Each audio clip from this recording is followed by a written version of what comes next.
भारत जोड़ो की मुहिम शुरू करने वाली कांग्रेस को बड़ा झटका लग गया है। भारत जोड़ो की मुहिम शुरू करने वाली कांग्रेस अब कांग्रेस ही नहीं जोड़ पा रही है।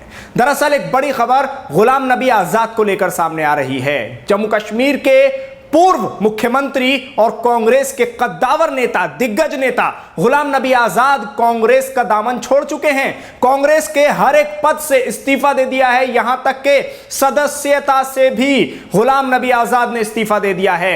यह एक बड़ा झटका है कांग्रेस को, क्योंकि जहां एक तरफ कांग्रेस को भारत जोड़ो यात्रा निकालने की तैयारी करनी है, तो वहीं अब कहा जा रहा है कि कांग्रेस पहले खुद के अंदर जो फूट पड़ी है उसको तो जोड़ ले। और यह बात गुलाम नबी आजाद की तरफ से पहले ही कही गई थी। आपको आज इसी खबर पर कुछ अहम बातें बतानी है।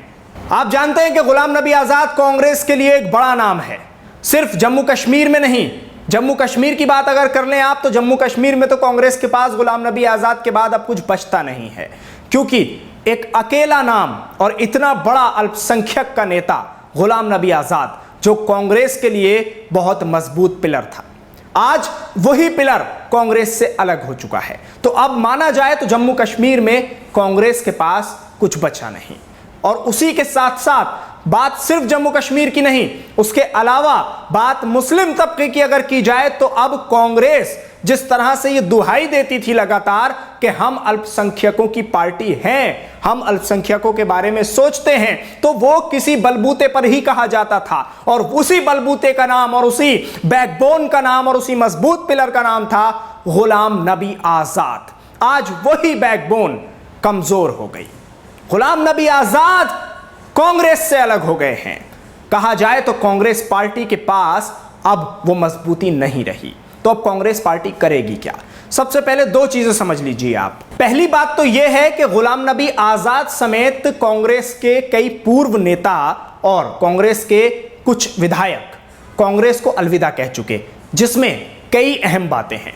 गुलाम नबी आजाद ने एक 5 सफ़े का 5 पेज का लेटर लिखा है, पत्र लिखा है सोनिया गांधी के नाम, और उस पत्र में गुलाम नबी आजाद ने कई अहम बातें कही हैं, जिसमें पहली और बड़ी बात यह है कि जितने भी अनुभवी नेता हैं और दिग्गज नेता हैं कांग्रेस के, उन सब को कहीं ना कहीं दरकिनार किया गया है, साइडलाइन किया गया है, किनारे लगा दिया गया है। और अब कुछ चाटुकार किस्म के जो नेता हैं वो कांग्रेस पार्टी को चला रहे हैं। ये गुलाम नबी आजाद की लाइन है, जो कि साफ साफ कह दी गई है। अब गुलाम नबी आजाद ने इसकी आशंका पहले ही जता दी थी।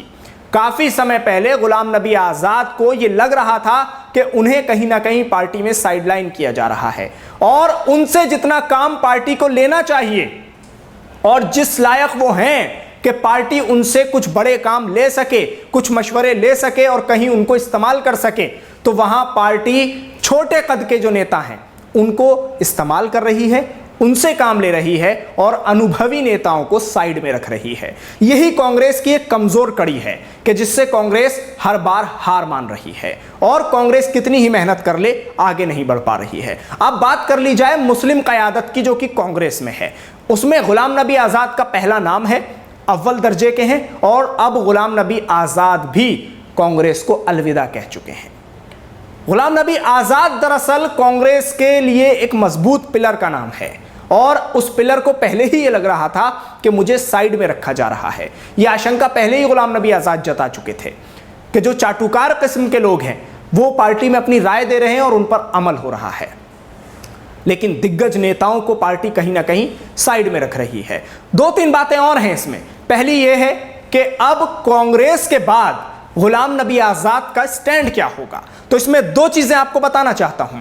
जिस तरह प्रधानमंत्री नरेंद्र मोदी की तारीफ करते नजर आए थे गुलाम नबी आजाद, और प्रधानमंत्री नरेंद्र मोदी भी गुलाम नबी आजाद की तारीफ करते नजर आए थे उस समय कि जब गुलाम नबी आजाद संसद से अलविदा कह रहे थे। यहां भी कांग्रेस का एक कमजोर पहलू सामने आया है। कांग्रेस चाहती तो उन्हें दोबारा ला सकती थी, लेकिन कांग्रेस ने ऐसा भी नहीं किया। तो यहां भी कांग्रेस थोड़ा सा चूक गई। तो अब गुलाम नबी आजाद की तारीफ प्रधानमंत्री मोदी ने की, और उसके बाद प्रधानमंत्री मोदी की तारीफ गुलाम नबी आजाद ने की। तो कहीं ना कहीं लोग ये भी कह रहे हैं कि कांग्रेस को ये खल गया, और इसलिए गुलाम नबी आजाद को साइडलाइन कर दिया गया। तो कयास ये लगाए गए लोगों की तरफ से कि भाई अब बीजेपी ज्वाइन करेंगे गुलाम नबी आजाद, लेकिन ऐसा नहीं हो रहा है। गुलाम नबी आजाद बीजेपी ज्वाइन नहीं कर रहे हैं। बड़ी खबर इस वक्त की यह भी है, गुलाम नबी आजाद हो सकता है कि अपनी पार्टी खड़ी करें और एक नया राजनीतिक दल लेकर सामने आए गुलाम नबी आजाद, क्योंकि वो इस चीज को कर सकते हैं। उनके अंदर ये क्षमता है कि वो एक नई पार्टी मजबूत तरीके से खड़ी कर सकते हैं और जो उनके सिद्धांत हैं और जो उनके काम करने का तरीका है उससे वो कामयाबी भी हासिल कर सकते हैं। तो ये दो अहम बातें हैं, ना तो बीजेपी ज्वाइन कर रहे हैं और ना ही कांग्रेस में दोबारा अभी वापसी हो रही है। जबकि फारूक अब्दुल्ला एनसी के नेता, उन्होंने कह दिया है कि गुलाम नबी आजाद को पार्टी में वापस बुलाने के लिए कांग्रेस पार्टी को प्रयास करने चाहिए, बातचीत का रास्ता दोबारा इख्तियार करके कांग्रेस में लेकर आना चाहिए, क्योंकि यह कश्ती डूब रही है और डूबती हुई कश्ती से किसी मजबूत ऐसे पिलर का खत्म हो जाना, ऐसे नेता का चले जाना कि जो उस कश्ती को किनारे लगा सकता है, उस नेता को इस तरह से पार्टी को नहीं छोड़ना चाहिए था। उन्होंने एक राय गुलाम नबी आजाद को भी दी है। उन्होंने कहा है कि कश्ती में रहकर ही कश्ती को किनारे लाया जा सकता है, कश्ती को छोड़कर जाने में कश्ती डूब जाएगी। तो ये एक अहम कड़ी गुलाम नबी आजाद जो कि पार्टी की माने जा रहे हैं। अब पूरे देश में इस वक्त एक ही खबर चर्चा का विषय, गुलाम नबी आजाद आखिर करेंगे तो करेंगे क्या। ये दोनों बातें मैंने आपको बता दी हैं और ये दोनों बातें बहुत अहम हैं, क्योंकि गुलाम नबी आजाद बीजेपी ज्वाइन नहीं करने वाले हैं, ये भी सुन लीजिए, और उसी के साथ साथ ये भी सुन लीजिए कि गुलाम नबी आजाद अपनी एक पार्टी खड़ी करें। आप क्या कहते हैं हमें कमेंट्स के जरिए जरूर बताइएगा, क्योंकि अब कांग्रेस के लिए तो ये एक बड़ा झटका है। वीडियो को ज्यादा से ज्यादा शेयर करिए।